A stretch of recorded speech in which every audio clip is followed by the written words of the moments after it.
Lower water levels the past few years at Lake Powell have made things tough for businesses that do tours and rent boats. But with news getting out the lake is expected to rise 70 feet this year, a lot of those owners are saying this could be the biggest season for them ever. I'll get up there and you can hand me the stuff and then we'll go up the front. He can't tell you exactly how many times he has done this. Just hand that all up. Even if it was in the thousands.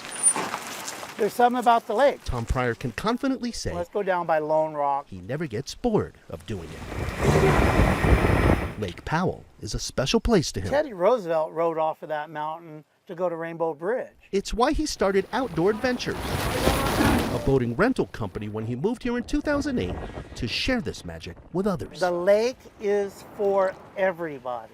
The past few years, though, that magic has had a disappearing act of its own. And they've seen the headlines of, Lake Powell's drying up, and they think, well, we'll go somewhere else to vacation. Bob Martin with the Bureau of Reclamation has seen what drought and lower water levels have done to Lake Powell. At one point, I think Lake Powell only had one boat ramp in operation. All the way down to an historic low this past winter. I was down 62% last year on my bookings from the year before. However, this winter also brought in historic snowpack, which meant it was only a matter of time. That's the best news that Lake Powell could ever get. And lately, as that snow started melting, Lake Powell is now rising about a foot a day. And the lake coming up is going to be gigantic. The Bureau of Reclamation says the lake is expected to rise an astonishing 70 feet this season. That's a lot of water. It's not enough to fill the lake, 55 feet higher than our lowest point, so we're pretty excited about that. but it does mean things are looking a lot better this year for electricity generation,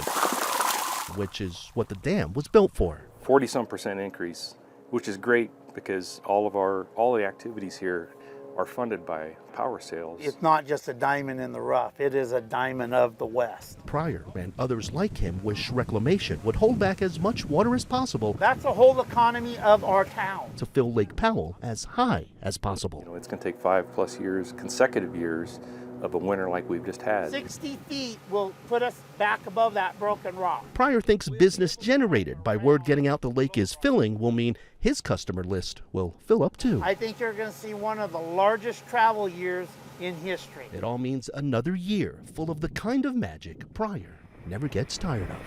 It's very special. The big question now is just how much water will stay in Lake Powell after it rises. That is always a balancing act between the federal government, local businesses, and those who love the lake. But at least for now, everyone is happy. It is always better to talk about rising water levels than what we've seen out here for the past few years. At Lake Powell, Alex Cabrero, KSL 5 News.